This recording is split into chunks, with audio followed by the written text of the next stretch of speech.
வாழிய செந்தமிழ், வாழ்க நற்றமிழர், வாழிய பாரதமணி திருநாடு. பாரதமணி திருநாடு நேயர்கள் அனைவருக்கும் வணக்கம்.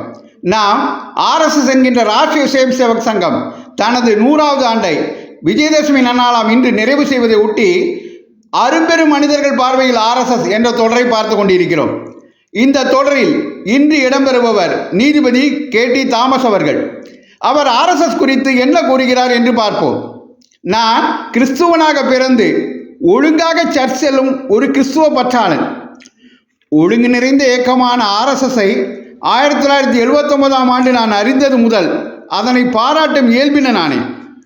கோழிக்கூடு மாவட்ட முதன்மை நீதிபதியாக இருந்த திரு AR சீனிவாசன் அவர்கள் நேர்மை, நம்பகத்தன்மை, நீதி பரிபாலனம் ஆகியவற்றில் நிகரில்லாதவர்.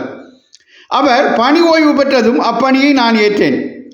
அவர் பணி ஓய்வு பெற்றதும் RSS இயக்கத்தில் இணைந்து விட்டார். நாங்கள் அடிக்கடி சந்தித்து உரையாடுவோம். அந்த உரையாடல்கள் RSS மீது எனக்கு இருந்த தவறான அபிப்பிராயங்களை மாற்றின. விஷமிகளால் RSS குறித்து செய்யப்பட்டிருந்த அவதூறான பிரச்சாரம் என் மனதை விட்டு அகன்றது. நான் RSS இயக்கத்தை போற்றும் ஒருவனானேன். அதேபோல் மகாத்மா காந்தி படுகொலைக்கு கொலையாளி ஒரு காலத்தில் RSSல் இருந்தான் என்பதற்காக RSSஐ பொறுப்பாக்குவது எப்படி நியாயமாகும்? நான் மகாத்மா காந்தி படுகொலையை விசாரித்த நீதிபதி கோஸ்லாவின் தீர்ப்பு முழுவதையும் படித்திருக்கிறேன்.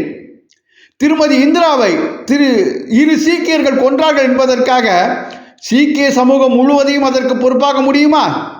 எனவே இந்த தப்பான பிரச்சாரம் இந்த நாட்டில் நிறுத்தப்பட வேண்டும் என்று நான் கருதுகிறேன்.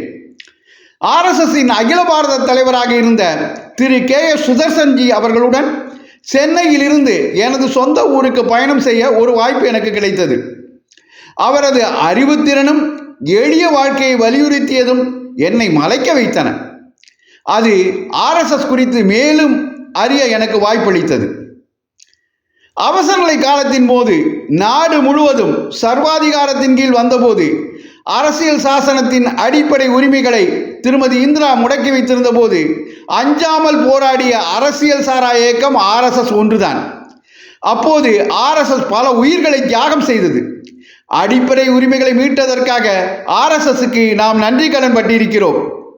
அதே போல RSS சிறுபான்மையினருக்கு எதிரானது என்பதும் ஆதாரம் இல்லாத குற்றச்சாட்டு. நீங்கள் எந்த மதத்தை சேர்ந்தவராக இருந்தாலும் நீங்கள் ஒரு முழுமையான தேசபக்தராக இருக்க வேண்டும் என்பதே RSSஇன் எதிர்பார்ப்பு. நீங்கள் வெளிநாட்டிற்கு விசுவாசமாக இருக்கக்கூடாது என்பதையே RSS வலியுறுத்துகிறது. இது போன்ற தொடரை தொடர்ந்து கேட்க பாரதமணி திருநாடு சேனலை தொடருங்கள். நன்றி, வணக்கம், ஜெய்ஹிந்த்.